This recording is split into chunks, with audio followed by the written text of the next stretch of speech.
మాటలు మాట్లాడినా పడ్డాము పడతాం. కానీ వేల మంది త్యాగాలతో దశాబ్దాల పోరాటాల ఫలితంగా అందులో ముఖ్యంగా ఏ రాజకీయ పార్టీ అందులో లేని నాడు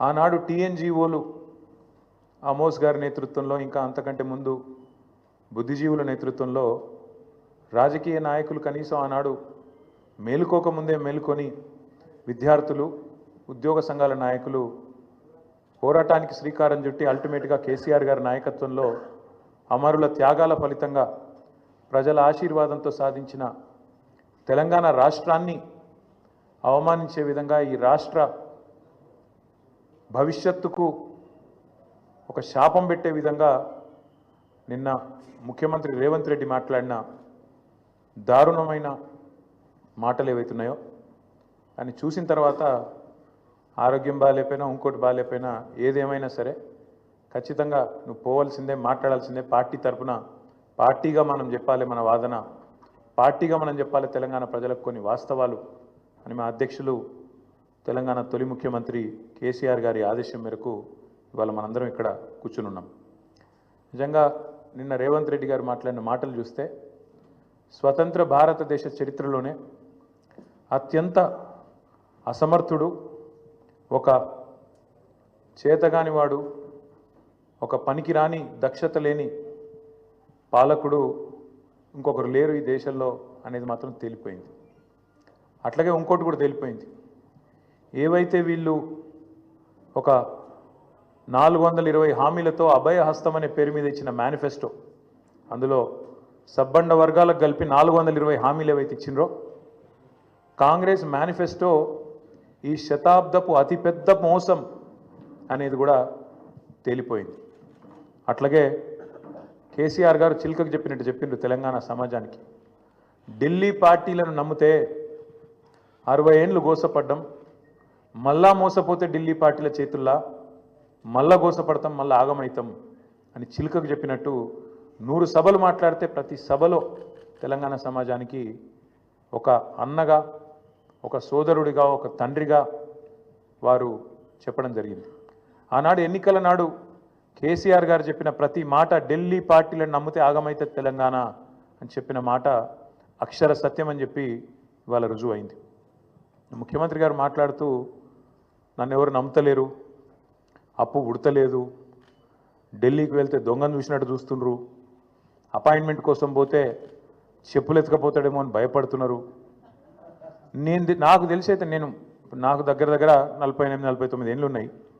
నేను కూడా రాజకీయాలను ఒక 35 ఏళ్ళకి వెళ్ళి చిన్నప్పటి నుంచి పేపర్లు చదివే అలవాటు ఉంది, టీవీ చూసే అలవాటు ఉంది, రాజకీయ కుటుంబంలో పుట్టినా కాబట్టి దగ్గర నేను కూడా ఒక 10-15 మంది ముఖ్యమంత్రులు వాళ్ళ నడవడిక, వాళ్ళ మాట తీరువన్నీ చూసినాను. నాకు పక్కన చాలామంది విశేషమైన అనుభవం కలిగిన వాళ్ళు ఉన్నారు. కానీ బహుశా ఇంత దివాలా కోరు మాటలు మాత్రం బహుశా ఈ దేశ చరిత్రలనే ఏ రాజకీయ నాయకుడు కూడా మాట్లాడలేదు. ముఖ్యమంత్రి కాదు, ఏ రాజకీయ నాయకుడు కూడా మాట్లాడలేదు. ఒక్క మాటలో చెప్పాలంటే రేవంత్ రెడ్డి గారు నిన్న నాకు పరిపాలన చేత కాదు అని కాడి పడేసిండని చెప్పక తప్పదు. చాలా స్పష్టంగా కాడి వారేసి నాతో కాదు అని చేతులు ఎత్తేసిండు. ఇక అయిపోయింది, నాతో కాదని నిన్న స్పష్టంగా చెప్పిండు. కానీ వారితో పాటు ఈ రాష్ట్ర ప్రజలకు కొన్ని వాస్తవాలు చెప్పాలి కాబట్టి మా బాధ్యత కాబట్టి చెప్పాలనుకుంటా ఉన్నాం. ఎక్కడ పోయినా దొంగలాగా చూస్తున్నారు అంటున్నాడు ముఖ్యమంత్రి. మరి దొంగలెక్క కాకపోతే ఎట్లా చూస్తారు? దొంగలెక్కనే చూస్తారు. నోట్ల కట్టలతో దొరికిపోయిన దొంగను ఖచ్చితంగా దొంగనే అంటారు, దొంగనే చూస్తారు. ఒక విశ్వసనీయత లేని ఓటుకు నోటు దొంగను కాంగ్రెస్ అనే ఒక ఎర్రి పార్టీ గుడ్డిగా నమ్మి సీఎం చేసింది. కానీ ఖచ్చితంగా దేశంలో మిగతా వాళ్ళు మాత్రం నమ్ముతలేరు. మోసగాళ్లను దొంగలే అంటారు ముఖ్యమంత్రి గారు. ఖచ్చితంగా అది ఈరోజు కాదు, చివరి రోజు దాకా కూడా నీ పరిస్థితి అదే ఉంటుంది, యాద పెట్టుకొని చెప్తున్నా. తప్పు చేసింది దొంగ చేతికి తాళాలు ఇచ్చి కాంగ్రెస్ పార్టీ, రాహుల్ గాంధీ గారు. ఈరోజు మే 6, 2025 నేను మీ అందరు గుర్తు చేస్తున్నా, సరిగ్గా 3 సంవత్సరాల కిందట ఇదే రోజు మే 6, 2022 నాడు రాహుల్ గాంధీ గారు వరంగల్కి వచ్చినారు. రైతు డిక్లరేషన్ అనే పేరిట ఆ రోజు రాహుల్ గాంధీ గారు చెప్పిన మాటలు 2 లక్షల రుణమాఫీ చేస్తామని, అట్లాగే రైతు భరోసా 15,000కు పెంచుతామని, అట్లాగే కౌలు రైతులకు రైతు బంధు ఇస్తామని, అట్లాగే రైతు కూలీలకు న్యాయం చేస్తామని వ్యవసాయ డిక్లరేషన్లో చెప్పి 3 సంవత్సరాలు దాటింది రాహుల్ గాంధీ గారు.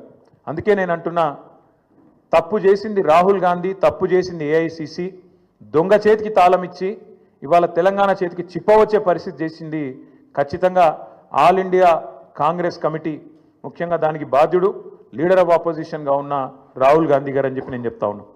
అట్లాగే ఇవాళ ఎందుకు ఈ మాటలు, ఎందుకు ఈ ఫ్రస్ట్రేషన్ అని చెప్పి ఇప్పుడు కొంతమంది మిత్రులు వారితో కలిసి మేము వస్తున్నప్పుడు ఇక్కడికి కమలాకర్ గారు, నేను మాట్లాడుకుంటూ వచ్చినాం, వెంకటరమణారెడ్డి గారు, అట్లాగే మా ప్రశాంత్ రెడ్డి గారు మాట్లాడుకుంటూ వస్తుంటే వారందరూ అన్నది మాట ఒకటే, అధికారంలోకి వస్తామని వాళ్ళు అనుకోలేదు, అడ్డగోలుగా హామీలు ఇచ్చిండ్రు, నోటికొచ్చిన చెత్తవాగుడంతా వాగినరు, ఎవరేం చెప్తుంది రాసుకుంటా వేయినరు మేనిఫెస్టో అనుకుంటా, ఇవాళ ఏం చేయాలనో తెలుస్తలేదు, వచ్చినాక మొత్తం నాశనం చేసిండ్రు.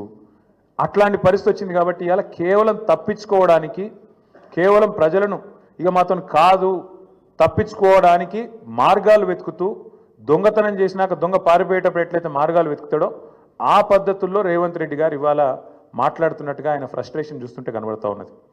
ఎన్ని మాటలు చెప్పిండండి మన రాష్ట్ర ప్రభుత్వ ఉద్యోగులకి, ఎన్ని హామీలు ఇచ్చిండు.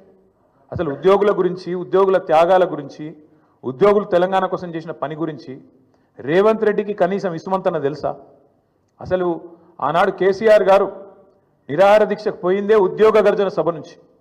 ఉద్యోగుల విషయంలో ఆనాడు ఒకసారి ఫ్రీ జోన్ హైదరాబాద్ అనే ఒక తీర్పు వస్తే దాన్ని ఖచ్చితంగా తిరస్కరిస్తున్నది తెలంగాణ సమాజం అని చెప్పి తెలంగాణ ఎన్జిఓల త్యాగాన్ని గుర్తు చేస్తూ తెలంగాణ ఎన్జిఓ అనే సంఘాన్ని ఉమ్మడి ఆంధ్రప్రదేశ్లో కూడా అత్యద్భుతంగా నడిపిన ఉద్యోగ సంఘాల నాయకులకు మా స్వామి గౌడ్ గారు ఇక్కడే ఉన్నారు, మా శ్రీనివాస్ గౌడ్ గారు ఇక్కడే ఉన్నారు, పెద్దలు దేవిప్రసాద్ గారు ఉన్నారు, పాతూరి సుధాకర్ రెడ్డి గారు ఉన్నారు, ఇంకా ఉపాధ్యాయుల నుంచి వచ్చిన మా సోదరుడు రసమై బాలకృష్ణ గారు ఉన్నారు. ఇట్లా ఎంతోమంది ఆనాడు ఉద్యమంలో కదం దొక్కితే వారి త్యాగ స్ఫూర్తితో అల్టిమేట్గా తెలంగాణ వచ్చింది. కాబట్టే కేసీఆర్ గారు దేశంలో ఎక్కడ లేనట్టు కేంద్ర ప్రభుత్వ ఉద్యోగుల కంటే ఎక్కువ ఉండాలి మన తెలంగాణ ఉద్యోగుల జీతాలని చెప్పి 73% ఫిట్మెంట్ ఇచ్చిండు. ఒక స్పెషల్ ఇంక్రిమెంట్ ఇచ్చిండు, తెలంగాణ ఇంక్రిమెంట్. ఎందుకు? ఒకటే కారణం, ఉద్యోగులు వేరు మేము వేరు కాదు, ఉద్యోగులే ఉద్యమకారులై కదం దొక్కిండ్రు, ఉద్యోగులే అత్యద్భుతంగా ఆనాడు పెన్ డౌన్ చేసిన సకల జనుల సమ్మెలో తమ ఉద్యోగాలు పోతాయనే ఇబ్బంది కూడా లేకుండా, ఆలోచన కూడా లేకుండా తెలంగాణ కోసం కొట్లాడిన ఆ సోదరుల్ని ఇవాళ అవమానించడం అంటే, వాళ్లకు మిగతా రాష్ట్రంలోని ప్రజలకు చిచ్చుపెట్టే ప్రయత్నం చేయడం అంటే, ఇది ఒక ఉద్యమ ద్రోహి అయిన రేవంత్ రెడ్డి మాత్రమే చేయగలుగుతాడు తప్ప ఇంకోటి చేయలేడు. ఎందుకంటే ఆయనకు అవగాహన లేదు. ఉద్యమంలో ఆనాడు భుజం భుజం కలిసి మాతో నడిచిన ఉద్యోగులను మేము కడుపులో పెట్టుకొని చూసుకున్నాం. ఎందుకంటే వాళ్ళది మాకు పేగు బంధం. అందుకే ఒక ఉద్యోగ సంఘాల నాయకుడు మంత్రి అయిండు, మరొక నాయకుడు కౌన్సిల్ చైర్మన్ అయిండు, ఇంకొక నాయకుడు బ్రహ్మాండంగా ఆనాడు కార్పొరేషన్ చైర్మన్ అయిండు, ఇంకొక నాయకుడు ఎమ్మెల్సీ అయిండు, ఇంకొక నాయకుడు ఎమ్మెల్యే అయిండు, చాలామంది ఇంకా చాలామంది పెద్ద పెద్ద హోదాల్లో ఆనాడు ప్రభుత్వంలో ఉన్నప్పుడు వారిని గౌరవించుకున్నది కేసీఆర్ ప్రభుత్వం. ఇవాళ ఉద్యోగులు అడుగుతున్నది ఏంది? మీరు చెప్పిందే కదా, మీరే చెప్పిండ్రు. ఇక పేజ్ నెంబర్ 28 మేనిఫెస్టో, టీఎస్ఆర్టీసీ సిబ్బంది సంక్షేమం, ఆర్టీసీ కార్మికులను ప్రభుత్వంలో విలీన ప్రక్రియ పూర్తి చేసి 2 పీఆర్సీ బకాయిలు వెంటనే చెల్లిస్తాం, వచ్చే పీఆర్సీలో ఆర్టీసీ కార్మికులను చేరుస్తాం, రాష్ట్ర ప్రభుత్వ ఉద్యోగులతో సమానంగా అన్ని వసతులు సదుపాయాలు కల్పిస్తాం, ఆర్టీసీ బస్సులకి ఏందో చెప్పిండిగా